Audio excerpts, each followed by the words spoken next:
কেননা বদনজরের একটা চিকিৎসার মধ্যে এটা আছে যে যদি ধারণা করা যায় এবং জানা যায় যে অমুকের পক্ষ থেকে বদনজর হয়েছে, তাহলে তার অজু করা পানি তার গায়ের উপর ঢেলে দেওয়া, তথা যে বদনজর দিয়েছে তার অজু করা পানি যার উপর বদনজর পড়েছে তার গায়ে ঢেলে দেওয়া বা গোসল করানো সহিহ হাদিস দ্বারা প্রমাণিত। এবং রাসূল সাল্লাল্লাহু আলাইহি ওয়াসাল্লাম বলেছে, তোমাদের কাছে কেউ যদি অজুর পানি চায় তোমরা না করিও না। মানে আপনার মনে যদি সন্দেহ হয় যে অমুকের কারণে আমি বদনজরের শিকার, তা আপনি এখন গিয়ে যদি তাকে বলেন যে ভাই আপনি একটু উজু করে পানিটা দেন, তো সে যেন না করে, যে কিরে আমাকে সন্দেহ করলো, এটা আল্লাহ রাসূল না করতে নিষেধ করেছে। চাচ্ছে উজু করে পানি দিয়ে দাও। তো যখন আপনি ফেসবুকে দিবেন, ওই হাদিসের আরবি হচ্ছে ইজাস্তাগসালতুম ফাগসিলু, যখন তোমাদের কাছে কেউ পানি চায় তখন তোমরা দাও, উজুর পানি দাও। তো যখন ফেসবুকে ছবি পোস্ট দিচ্ছেন তখন কার বদনজরের শিকার আপনার সন্তান হচ্ছে আপনি জানেন না। এবং সেলিব্রিটিদের সংসার কেন টিকে না? সেলিব্রিটিরা তাদের প্রতি সেকেন্ড এবং প্রতি মুহূর্তের তাদের পারস্পরিক স্বামী স্ত্রীর ভালোবাসার দৃশ্য মানুষের কাছে প্রকাশ করে, যে আমরা এত সুখী আছি, আমরা এত ভালো আছি, আমাদের মধ্যে এত মিল মহব্বত, 2 দিন পর তালাক। মানে ভালোবাসা ফেসবুকে প্রকাশ করতে করতে 2-3 দিন পর তালাক, নাই, বিচ্ছিন্ন হয়ে গেছে।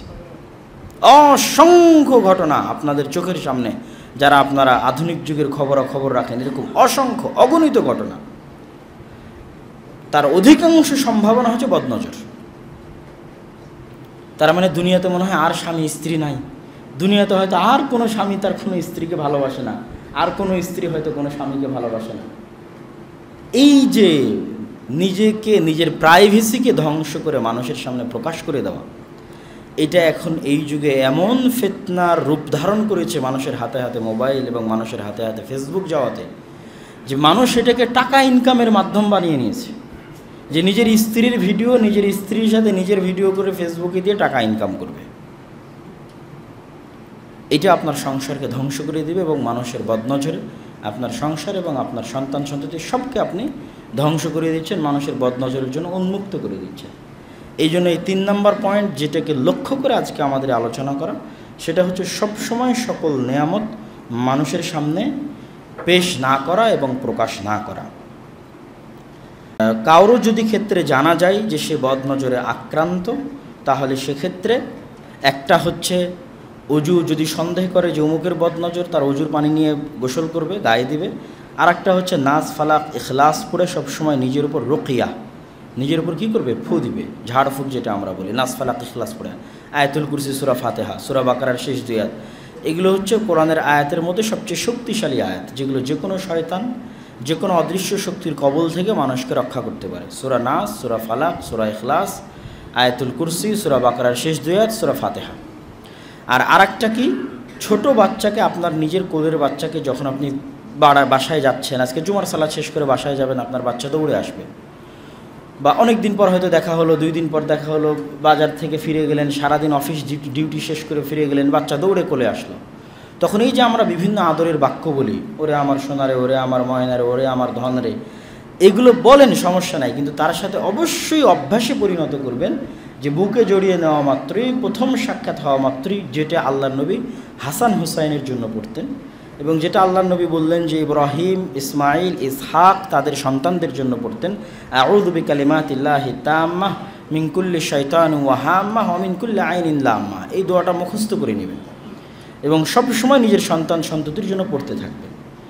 অসংখ্য অসুখ বিসুখ, অসংখ্য রোগ বালাই থেকে আপনি এবং আপনার পরিবার এবং আপনার সন্ততি মুক্তি পাবে। যেটা হয়তো আপনি মনে করছেন অসুস্থ, কিন্তু বিভিন্ন কারণেই মানুষ অসুস্থ হতে পারে, অন্তরের খারাপ প্রভাবের কারণেও মানুষ অসুস্থ হয়ে যেতে পারে। আল্লাহ সুবহানাহু ওয়া তাআলা আমাদের সকলকে মানুষের বদনজর থেকে, জিন শয়তানের আসর এবং প্রভাব থেকে, তাদের বদনজর থেকে আমাদেরকে এবং আমাদের সন্তান সন্ততি এবং আমাদের পরিবার পরিজনকে হেফাজত করুক, আল্লাহুম্মা আমিন।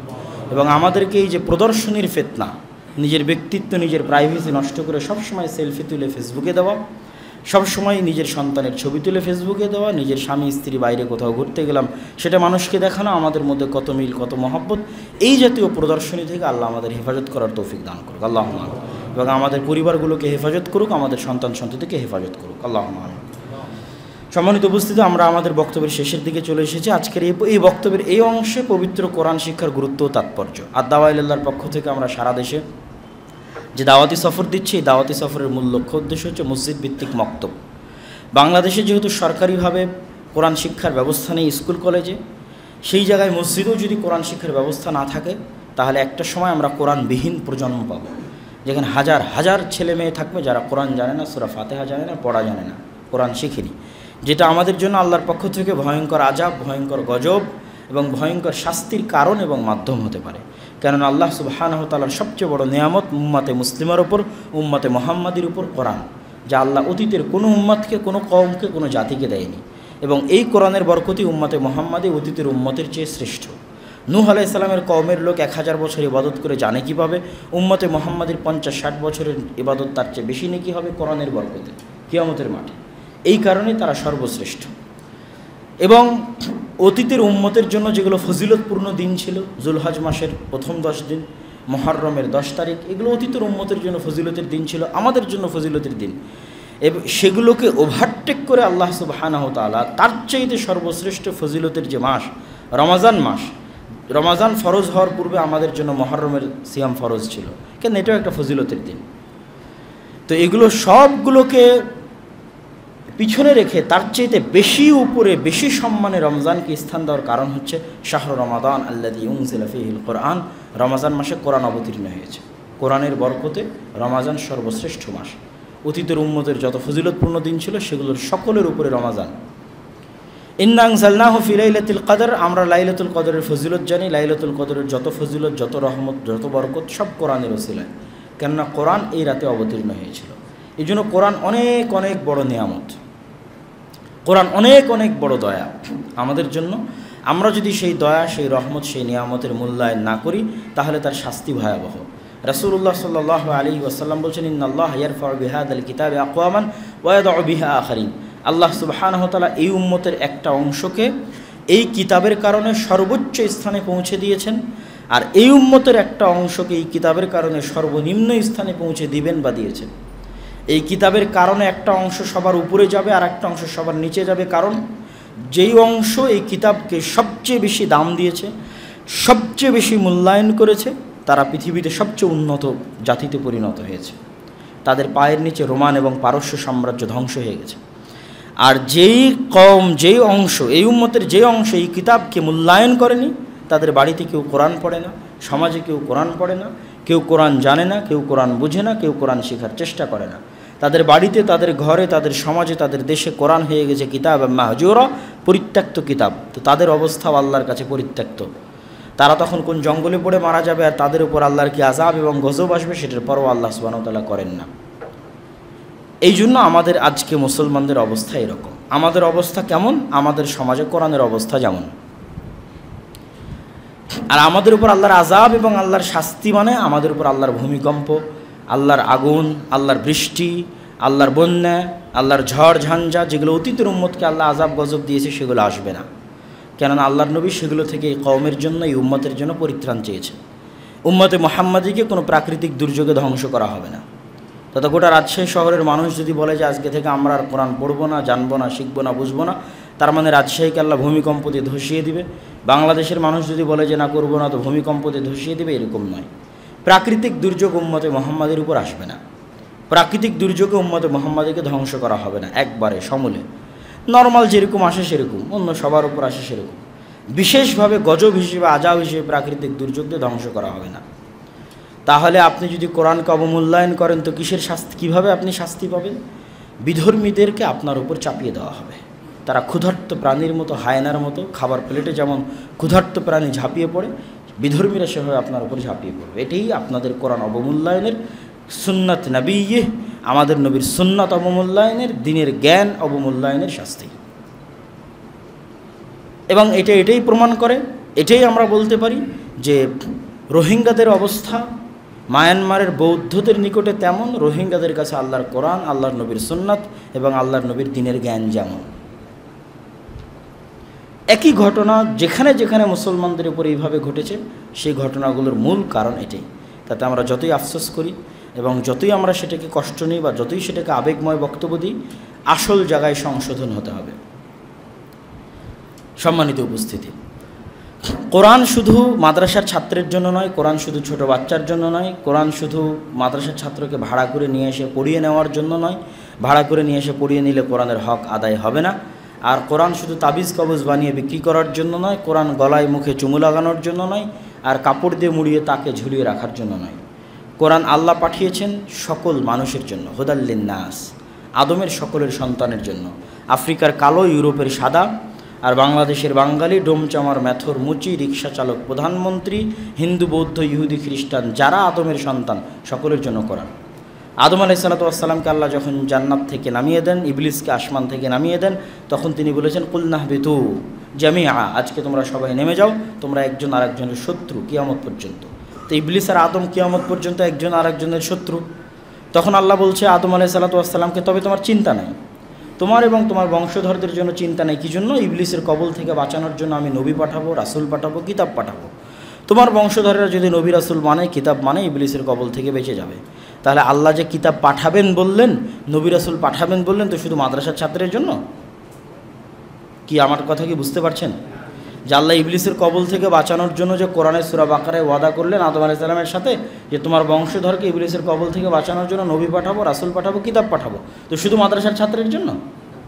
তার মানে সবার জন্য, আদমের সকল সন্তানের জন্য। সেই কিতাবই হচ্ছে কোরআন, যা আল্লাহ পাঠিয়েছে আপনাদের কাছে। আপনি বলেন না মুহাম্মদ সাল্লাল্লাহু আলাইহি ওয়াসাল্লামের কাছে পাঠিয়েছে, তাহলে ভুল। শুধু মাদ্রাসা না, আপনার কাছে, প্রত্যেক মানুষের কাছে আল্লাহ পাঠিয়েছে। মুহাম্মদ সাল্লাল্লাহু আলাইহি ওয়াসাল্লাম ওসিলা মাত্র। এই জন্য শুধু আপনার সন্তান মাদ্রাসায় ভর্তি করে দিলে আপনাকে আর কোরআন শেখা লাগবে না, এই ধারণা ভুল। আপনার সন্তানকে মক্তবে পাঠালে আপনার কোরআন শেখা লাগবে না, এই ধারণা ভুল। যখন প্রথম ইসলামে কোরআন অবতীর্ণ হয় তখন মুহাম্মদ সাল্লাল্লাহু আলাইহি ওয়াসাল্লামের বয়স 40, তখন খাদিজা রাদিয়াল্লাহু তাআলা আনহার বয়স 55, তখন আল্লাহ রসুলের চাচা হামজা এবং আব্বাস অবশ্যই তার চেয়ে বড় হবে, এবং আল্লাহ নবীর বন্ধুবান্ধব আবু বকর, ওমর, ওসমান, তালহা, জুবায়ের, আব্দুর রহমান বিন আউফ, যারা আল্লাহ নবীর সমবয়সী। তাহলে কোরআন যখন প্রথম অবতীর্ণ হয় এবং প্রথম যেই জেনারেশন কোরআন শিখেছে তারা সবাই বৃদ্ধ এবং বৃদ্ধা। বৃদ্ধ বয়সে যখন দাড়ি পেকে গেছে হামজার, আব্বাসের, তখন কোরআন শিখে, কোরআন মানুষকে শিখিয়ে, মুখস্থ করে, কোরআনের জ্ঞান অর্জন করে, যুদ্ধ করে, জিহাদ করে শহীদ হয়ে গেছে। এই রকম জাজবা ছিল তাদের। তাহলে আপনি বয়সের অজুহাত দিয়ে কোরআন শিখবেন না, এটা থেকে বাঁচতে পারবেন না। কেননা ফার্স্ট জেনারেশন যারা কোরআন শিখেছিল ইসলাম আসার পরে, তারা সবাই আপনাদের চেয়ে বেশি বয়সের ছিল। যে বয়সে গেলে আপনি মনে করছেন যে আপনার আর কোরআন শেখা লাগবে না, আপনার বাচ্চাকে মাদ্রাসায় ভর্তি করেছেন, হয়ে যাবে না। এই কোরআন যেমন রহমত, যেমন বরকত, যেমন বড় দয়া, যেমন বড় নেয়ামত, তেমন আপনার বিপদের কারণ। কি বিপদের কারণ? রাসূলুল্লাহ সাল্লাল্লাহু আলাইহি সাল্লাম বলছেন আল কোরআন হুজ্জাতুন লাকুম ওয়া আলাইকুম। কোরআন কিয়ামতের মাঠে তোমাদের পক্ষে সাক্ষী দিবে, বিপক্ষে সাক্ষী দিবে। আল্লাহ কিয়ামতের মাঠে মানুষকে অপরাধী প্রমাণ করার জন্য যেই বিষয়গুলো থেকে সাক্ষী নেবেন, মানুষের 2 হাত, মানুষের 2 পা থেকে সাক্ষী নেবেন, জমিন থেকে সাক্ষী নেবেন, ঠিক আল্লাহ কোরআনের কাছ থেকে সাক্ষী নেবেন। প্রত্যেক মানুষের বিষয়ে কোরআনকে কমেন্ট করার সুযোগ দেওয়া হয়। কোরআন বল, যেমন প্রত্যেক মানুষের বিষয়ে তার 2 হাত, তার 2 পা এবং জমিনকে কথা বলার সুযোগ দেওয়া হবে, তেমনি প্রত্যেক মানুষের বিষয়ে কাকে কথা বলার সুযোগ দেওয়া হবে? কোরআনকে। তাহলে কোরআন যেমন আপনার জন্য পড়লে দয়া, রহমত, নেয়ামত, বরকত অনেক কিছুর কারণ, তেমন না পড়লে কিয়ামতের মাঠে কোরআন আপনার বিরুদ্ধে কথা বলবে, আল্লাহ কোরআন পড়েনি, তোমার বাণী পড়েনি। তোমার নবী 23 বছর পরিশ্রম করে, কষ্ট করে তোমার যে বাণী এবং কালাম উম্মতে মুহাম্মাদের জন্য পাঠিয়েছিল, এর বাড়িতে ছিল, এর ঘরে ছিল, এর শহরে ছিল, এর গ্রামে ছিল, শিখার সুযোগ ছিল, জানার সুযোগ ছিল। জীবনে honours, masters, BCS, cadre, SSC, HSC, বিবাহ শাদী, ব্যবসা বাণিজ্য, পরিবার পরিজন, বাড়ি ঘর সব কিছু করেছে, তোমার কোরআন শিখার এর সুযোগ হয়নি। এই অভিযোগ যখন কোরআন আপনার বিরুদ্ধে পেশ করবে, তখন আপনার আর বলার কিছু থাকবে না, আপনার আর অজুহাত দেওয়ার কিছু থাকবে না। সম্মানিত উপস্থিতি, এই জন্য অবশ্যই প্রত্যেক মানুষকে কোরআন শিখতে হবে। কোরআন শিখা ফরজে আইন, যেমন সালাত ফরজে আইন। কেননা সালাত হয় না কোরআন ছাড়া, সালাত বাতিল কোরআনবিহীন। সালাতের সবচেয়ে বড় রুকুন, রুকুর চাইতে বড় রুকুন, সিজদার চাইতে বড় রুকুন, তাশাহুদের চাইতে বড় রুকুন, সালাতের সবচেয়ে বড় রুকুন হচ্ছে সালাতের মধ্যে দাঁড়িয়ে থেকে যখন মানুষ কোরআন তেলাওয়াত করে, এটাই হচ্ছে সালাতের সবচেয়ে মোস্ট ইম্পর্টেন্ট রুকুন। তথা কোরআন নাই, সালাত বাতিল। তার মধ্যে যতটুকু লাজেম বাধ্যতামূলক পড়তে হবে সেটা সূরা ফাতিহা। সূরা ফাতিহার পরেও যদি কারো মুখস্থ থাকে, জানা থাকে, পড়বে। কিন্তু যদি না থাকে তাহলে বাধ্যতামূলক কি পড়তে হবে? সূরা ফাতিহা। সূরা ফাতিহা কোরআনের অংশ, কোরআন ছাড়া সালাত বাতিল। তার মানে সালাত যদি ফরজ হয় তো কোরআনও ফরজ। এই জন্য রাসূলুল্লাহ সাল্লাল্লাহু আলাইহি ওয়াসাল্লাম যখন সালাত লম্বা করতেন তারাবিতে, তাহাজ্জুদে, তখন কোরআন দিয়ে লম্বা করতেন। এটাই সর্বশ্রেষ্ঠ ইবাদত যে মানুষ সালাতের মধ্যে কোরআন তেলাওয়াত করবে। এই জন্য রাসূল সাল্লাল্লাহু আলাইহি ওয়াসাল্লাম তারাবি এবং তাহাজ্জুদে লম্বা তেলাওয়াত করতেন কোরআনের। সূরা বাকারা, সূরা আলে ইমরান যেমন মুখস্থ ছিল সেভাবে লম্বা তেলাওয়াত করতেন।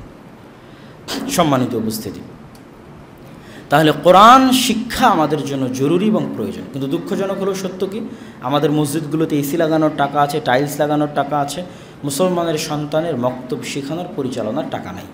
টাকা অবশ্যই আছে, কিন্তু চিন্তা চেতনা নাই, সচেতনতা নাই। এই বিষয়ে কেউ চিন্তা ভাবনা করে না। আপনি যদি মসজিদ স্বর্ণ দিয়েও বানিয়ে দেন, কিন্তু মসজিদের মুসল্লিদের যদি দিনের জ্ঞান না থাকে, কোরআন এবং হাদিসের জ্ঞান না থাকে, তাহলে 50 বছর পরে এই মসজিদে কেউ আসবে না। আর যদি আপনার মসজিদ জীর্ণ শীর্ণ তালপাতারও হয়, খড়ের হয়, টিনের হয়, কিন্তু মুসল্লিদের কাছে দিনের জ্ঞান থাকে, তো যতদিন জ্ঞান থাকবে ততদিন ইসলাম থাকবে। ইসলাম জ্ঞানের উপর টিকে থাকে, দিনের উপর টিকে থাকে, ততদিন মুসল্লিরা থাকবে। এই জ্ঞানটা, এই দিনটা টিকেই আছে দিনের জ্ঞানের ট্রান্সফরমেশনের উপরে। এবং শিক্ষার এই গুরুত্ব আমরা বুঝি আর না বুঝি, ইহুদি খ্রিস্টানরা খুব ভালো বোঝে। ইউরোপ আমেরিকা ওই বিশাল বিল্ডিং, বুর্জ খলিফা দুবাইয়ের মতো বানিয়ে পৃথিবী শাসন করে না, বা সৌদি আরবের মতো বিশাল বড় বড় রাস্তা বানিয়ে পৃথিবী শাসন করে না। ইউরোপের রাস্তা সৌদি আরবের মতো প্রশস্ত বড় নয়, আপনাদের এই বাগমারার মতোই চিকন ছোট রাস্তা। আর ইউরোপ আমেরিকায় ওই যে দুবাইয়ের বুর্জ খলিফার মতো অত বড় বিল্ডিংও নাই। তো এইটা দিয়ে পৃথিবী শাসন করা গেলে দুবাই সৌদি আরব পৃথিবী শাসন করতো। তেল দিয়ে পৃথিবী শাসন করা গেলে দুবাই সৌদি আরব করতো। পৃথিবী তারা শাসন করে কি দিয়ে? তাদের কাছে অক্সফোর্ড আছে, ক্যামব্রিজ আছে, হার্ভার্ড আছে, নাসা আছে, উন্নত মানের শিক্ষা এবং গবেষণার প্রতিষ্ঠান আছে। শিক্ষা এবং জ্ঞান দিয়ে পৃথিবী শাসন করা যায়। তারাও যখন আপনাদের বাংলাদেশ সহ পৃথিবীর যে কোনো মুসলিম দেশে কাজ করে, তার আগে গির্জা না বানিয়ে স্কুল বানায়, কলেজ বানায়। বাংলাদেশের সর্বশ্রেষ্ঠ স্কুল কলেজগুলো তাদের দ্বারাই পরিচালিত। তারা জ্ঞান এবং শিক্ষার গুরুত্ব বুঝে। তাহলে আপনি মসজিদ বানাবেন স্বর্ণ দিয়ে, আপনার মসজিদে টাইলস থাকবে, এসি থাকবে, আর আপনার সন্তান শিক্ষা অর্জন করবে তাদের কাছে। তাহলে এই মসজিদ, এই টাইলস, এই এসি দিয়ে আপনি কি করবেন? যেখানে জ্ঞানের ব্যবস্থা নাই, যেখানে শিক্ষার ব্যবস্থা নাই। যেখানে জ্ঞান এবং শিক্ষার ব্যবস্থা তারা নিয়ে যাচ্ছে যারা আপনার সন্তানকে অমুসলিম, মুনাফিক এবং ঈমানবিহীন বানিয়ে দেবে, কোরআনবিহীন বানিয়ে দেবে। এবং তারা এই শিক্ষার রাস্তা ধরার জন্য কঠোর পরিশ্রম করেছে। তাদের মসজিদ নাই, বিল্ডিং নাই, কিচ্ছু নাই, অথচ 25,000 স্কুল চালায় সারা বাংলাদেশে। তাদের এরকম মসজিদের মতো জায়গাও নাই, বিল্ডিংও নাই, মানুষের জমি ভাড়া নিয়ে স্কুল চালায়। তাহলে তারা বুঝে শিক্ষার গুরুত্ব, কিন্তু আমি এবং আপনি বুঝি না। সম্মানিত উপস্থিতি, এই জন্য শিক্ষার গুরুত্ব সীমাহীন এবং অপরিসীম। রাসূল সাল্লাল্লাহু আলাইহি ওয়াসাল্লামের যুগে মসজিদ নববী শুধু ইবাদত বা 5 ওয়াক্ত সালাতের জায়গা ছিল না, বরং জ্ঞান অর্জনের জায়গা ছিল। সাহাবীরা আল্লাহর নবীর কাছে মসজিদ নববীতে কোরআন শিখতেন, হাদিস শিখতেন, এবং মসজিদ নববীতে সেই ধারা এখনও অব্যাহত আছে। এখনও মসজিদ নববীর ওই সুন্নাত ধরে রাখার জন্য এখনও মসজিদ নববীর সালাতের পরে সবচেয়ে বড় ফাংশন, সবচেয়ে বড় কাজ হচ্ছে জ্ঞান শেখানো। শত শত শিক্ষক আছে, শত শত ছাত্র আছে, কি শিখবেন তার শিখার ব্যবস্থা আছে মসজিদ নববীতে। নাহু, সরফ, বালাগাত, উসুলে হাদিস, উসুলে তাফসির, কোরআন হিফজ, দুনিয়ার ইসলামের যত জ্ঞান আছে সকল জ্ঞান শিখার ব্যবস্থা করা আছে। তাহলে মসজিদের দ্বিতীয় বড় গুরুত্বপূর্ণ জিম্মেদারি হচ্ছে মসজিদকে মারকাজুল ইলম, জ্ঞানের দায়িত্ব নিতে হবে। এবং দাওয়াতি মাঠে সর্বশ্রেষ্ঠ দাওয়াতি কাজ কোরআন শিখা এবং শেখানো। রাসূলুল্লাহ সাল্লাল্লাহু আলাইহি ওয়াসাল্লাম বলেছেন, খায়রুকুম মান তাআল্লামাল কোরআন ওয়া আল্লামাহ, তোমাদের মধ্যে সর্বশ্রেষ্ঠ সে যে কোরআন শিখে এবং শিখায়। এটাই শ্রেষ্ঠ দাওয়াতি কাজ, এবং এটা সাদাকায়ে জারিয়ার সবচেয়ে বড় মাধ্যম। আজকে আপনার হাত দিয়ে যদি একজন কোরআন শিখে, সে মরা পর্যন্ত যে কোনো জায়গায় কোরআন পড়ুক না কেন, তার নেকি আপনার কবরে পৌঁছতে থাকবে। তার হাত দিয়ে যদি আবার কেউ শিখে, সেটাও আপনি পাবেন। তার হাত দিয়ে যদি আবার কেউ শিখে, সেটাও আপনি পাবেন। তথা ডেস্টিনির মতো আপনারা যে মাল্টি লেভেল মার্কেটিং বুঝেন, ওটা ব্যবসা বাণিজ্যে হারাম, কিন্তু নেকিতে 100-তে 100। আপনি যতজনকে শিখাবেন, সে যতজনকে শিখাবে, সে যতজনকে শিখাবে, সব নেকি আপনার খাতায় জমা হবে। এবং কিয়ামত পর্যন্ত যদি এরকম চলতেই থাকে, আরেকজনকে আপনিও বসে বসে পেতে থাকবেন। এবং এটাই সত্য যে আজকে এই পৃথিবীতে আমরা যারা ইবাদত করছি, দিন শিখছি, শিখাচ্ছি, আমল করছি, কোরআন শিখছি, শিখাচ্ছি, তাদের সবার নেকির একটা অংশ সাহাবীরা পাচ্ছে, তাদের সবার নেকির একটা অংশ মুহাম্মদ সাল্লাল্লাহু আলাইহি ওয়াসাল্লাম পাচ্ছে। তাহলে তাদের এই যে সাদাকায়ে জারিয়ার বিশাল কাতারে আপনার শামিল হওয়া উচিত না? উচিত না, অবশ্যই উচিত। যাতে আপনার জন্য সাদাকায়ে জারিয়ার বিশাল দরজা উন্মুক্ত থাকে। আপনার হাত দিয়ে ইসলামী সম্মেলন হোক, জালসা হোক, ভালো কথা, কিন্তু ওই ইসলামী সম্মেলন জালসার দিয়ে আপনি জানে কী পাবেন, তার চেয়ে বেশি নেকি পাবেন যদি আপনি মুসলমানের সন্তানের শিক্ষার ব্যবস্থা করেন। এটা সাদাকায়ে জারিয়া। এই জ্ঞানের মাধ্যমেই দিন টিকে আছে। এই জ্ঞান যত ছড়াবে তত দিন আরও বেশি টিকে থাকবে, এবং আপনার ওই সাহাবীদের বিশাল সাদাকায়ে জারিয়ার কাতারে আপনিও সামিল হয়ে যাবেন। পৃথিবী যতদিন থাকবে আপনার আমলনামা তো নেকিযুক্ত হতে থাকবে। এই জন্য আমার আজকের বক্তব্যের এই শেষাংশ থেকে আপনাদের কাছে আমার উদাত্ত আহ্বান থাকবে যে আপনারা আপনাদের ব্রেনে এটা ইনস্টল করে নেন যে নিজেকে কোরআন শিখতে হবে। কোরআন না শিখে মারা যাওয়া যাবে না। কোরআন না শিখে মারা গেলে আপনি বিপদে আছেন। কিয়ামতের মাঠে আপনার হাত পা আপনার বিরুদ্ধে চলে যেতে পারে, কিয়ামতের মাঠে জমিন আপনার বিরুদ্ধে চলে যেতে পারে। অন্তত কোরআনকে আপনার পক্ষে রাখার চেষ্টা করেন, যে কোরআন যেন আপনার পক্ষে থাকে, সে যেন আপনার বিরুদ্ধে না যায়। এই জন্য আল্লাহ রাসূলুল্লাহ সাল্লাল্লাহু আলাইহি সাল্লাম বলেছেন, ইন্না আহলাল্লাহ আহলুল কোরআন। দুনিয়াতে মন্ত্রীর লোক আছে, চেয়ারম্যানের লোক আছে, মেম্বারের লোক আছে, যে অমুকের সাথে ঝামেলা করিও না, সে মন্ত্রীর খাস লোক। তো দুনিয়াতে আল্লাহরও খাস লোক আছে। আল্লাহর খাস লোক কারা? তাতাজাফা জুনুবুহুম আনিল মাদাজি'। কোরআন যাদেরকে রাতে ঘুমাতে দেয় না, কোরআনের ভালোবাসায় যারা রাতে ঘুম থেকে উঠে কোরআন তেলাওয়াত করে, কোরআন বুঝে এবং কোরআন শিখে, এরা আল্লাহর খাস লোক, এরা আল্লাহর বন্ধু। এবং জান্নাতে গিয়ে কোরআন পাঠককে বলা হবে, কোরআন পাঠক তুমি কোরআন পড়তে থাকো, ইকরা ওয়ারাত্তিল ওয়ারতাকি। যেখানে গিয়ে তোমার কোরআন পড়া শেষ হবে সেখানে গিয়ে তোমার জান্নাতের সর্বোচ্চ স্থান। জান্নাতে ফ্যাসিলিটির পার্থক্য আছে, সুযোগ সুবিধার পার্থক্য আছে। জান্নাতে একদল জান্নাতি থাকবে যারা জান্নাতের খাদেম হবে, এটাও তারাও জান্নাতি, কিন্তু তারা জান্নাতের খাদেম। আবার জান্নাতে একদল জান্নাতি হবে যারা আল্লাহর প্রতিবেশী, আল্লাহর নবীর প্রতিবেশী। তো জান্নাতে গিয়ে জান্নাতীদের সবচেয়ে বড় আফসোস হবে, সে যদি দুনিয়াতে আরেকটু কোরআন পড়তো, আরেকটু জিকির করতো, আজকে আরও অনেক উপরে তার স্থান হতো। তো এই কোরআন কিয়ামত জান্নাতে আপনাকে অনেক উপরে স্থান নিতে সুবিধা এবং সহযোগিতা করবে। সুতরাং কোরআন আপনাকে এবং আমাকে শিখতেই হবে। পাশাপাশি আপনাদের মাথায় এটা বসিয়ে নিতে হবে যে আপনার সন্তানকে তো কোরআন শিখাবেনই। আপনার কর্মস্থল, কাজের জায়গা, বাড়ি, শ্বশুর বাড়ি, আত্মীয় স্বজন, আপনার গ্রামের মসজিদ, আশেপাশের মসজিদ, সব জায়গায় আপনার ব্রেনে কাজ করতে হবে এখানে কোরআন শিক্ষার ব্যবস্থা আছে কিনা, এই গ্রামের ছেলেমেয়েরা কোরআন শিখে কিনা। এবং কোরআন শিক্ষার ব্যবস্থা না থাকলে সেটার জন্য উদ্যোগ নেওয়ার চেষ্টা করা, এবং সাহাবীদের এই বিশাল সাদাকায়ে জারিয়ার কাতারে আপনিও নিজেও সামিল হওয়ার চেষ্টা করা। এই আহ্বান আপনাদের কাছে থাকবে। আর আমরা যে উদ্যোগ নিয়েছি সেটা হচ্ছে, যারাই কোরআন শেখা এবং শেখানোর কার্যক্রমে সামনে এগিয়ে আসতে চাইবে, আমরা তাদের পাশে থাকার চেষ্টা করব। তাদের যদি অর্থনৈতিক সহযোগিতার দরকার হয় সেটার মাধ্যমে পাশে থাকার চেষ্টা করব। শিক্ষকের ট্রেনিং, সিলেবাসের প্রয়োজন হয় সেটার মাধ্যমে পাশে থাকার চেষ্টা করব। এবং এই বিষয়ে আপনারা আমাদের সাথে সালাতের পরে প্রশ্ন উত্তরের যদি কোনো পর্ব থাকে সেখানে আপনারা যোগাযোগ করতে পারেন, যারা আগ্রহী এবং যারা এই বিষয়ে উদ্যোগ নিতে চান, উদ্যোগী হতে চান। কিন্তু আমার সাথে করতে হবে এই কথা নয়, কিন্তু কোরআন শিখার ব্যবস্থা থাকতে হবে। কোরআনবিহীন প্রজন্ম বড় হতে দেওয়া যাবে না। সবাইকে কোরআন শিখতে হবে, দিনের জ্ঞান অর্জন করতে হবে। দিনের জ্ঞানের প্রথম পার্টই হচ্ছে কোরআন। মৌলিক আকিদার পরে সবচেয়ে জরুরি জিনিস হচ্ছে কোরআন। মানে আপনি আল্লাহ সম্পর্কে মৌলিক আকিদা জেনে নিলেন, নবী সম্পর্কে মৌলিক আকিদা জেনে নিলেন, এখন দিনের জ্ঞানের সবচেয়ে ফরজ অংশ আপনার উপর হচ্ছে কোরআন। শিখতেই হবে। আপনি যদি কোরআন শিখা বাদ দিয়ে আব্দুর রাজ্জাক বিন ইউসুফের বক্তব্য শোনেন আর জাকির নায়েকের বক্তব্য শোনেন, কোরআন শিখার আপনার মধ্যে কোনো চেষ্টাই নাই, কোনো আগ্রহই নাই, সেটা বাদ দিয়ে জাকির নায়েক এবং আব্দুর রাজ্জাক বিন ইউসুফের বক্তব্য শুনলেও হারাম হতে পারে, গুনাহ হতে পারে, আমি মনে করি। হ্যাঁ, কোরআন শিখার চেষ্টা কন্টিনিউয়াসলি চলতেছে। আল্লাহ মানুষকে কখনোই বলেনি যে তোমাকে পরিপূর্ণ হতে হবে, মানুষের পক্ষে পরিপূর্ণ হওয়া সম্ভব নয়।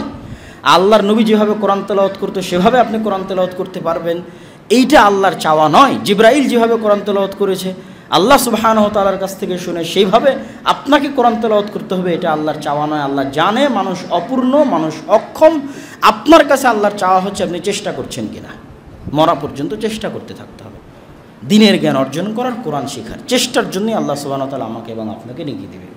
আল্লাহ সুবহানাহু ওয়া তাআলা আমাদেরকে বুঝার তৌফিক দান করুক। আল্লাহুম্মা আমিন।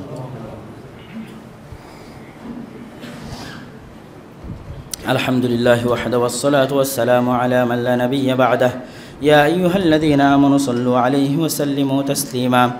اللهم صل على محمد وعلى آل محمد كما صليت على إبراهيم وعلى آل إبراهيم إنك حميد مجيد. اللهم بارك على محمد وعلى آل محمد كما باركت على إبراهيم وعلى آل إبراهيم إنك حميد مجيد. ربنا ظلمنا أنفسنا وإن لم تغفر لنا وترحمنا لنكونن من الخاسرين. ربنا آتنا في الدنيا حسنة وفي الآخرة حسنة وقنا عذاب النار. رب ارحمهما كما ربياني صغيرا. رب ارحمهما كما ربياني صغيرا رب ارحمهما كما ربياني صغيرا اللهم اشف مرضانا ومرضى جميع المسلمين اللهم اشف مرضانا ومرضى جميع المسلمين اللهم انصر المسلمين المظلومين المجاهدين في كل مكان اللهم اخذل اليهود والنصارى والكفرة والمشركين اللهم احفظ بلادنا وبلاد سائر المسلمين اللهم احفظ بلادنا من كيد الكائدين ومحب الماكرين اللهم اصلح ولاة امرنا وولاة امر سائر المسلمين اللهم اصلح ولاة امرنا وولاة امر سائر المسلمين سبحان ربك رب العزة عما يصفون وسلام على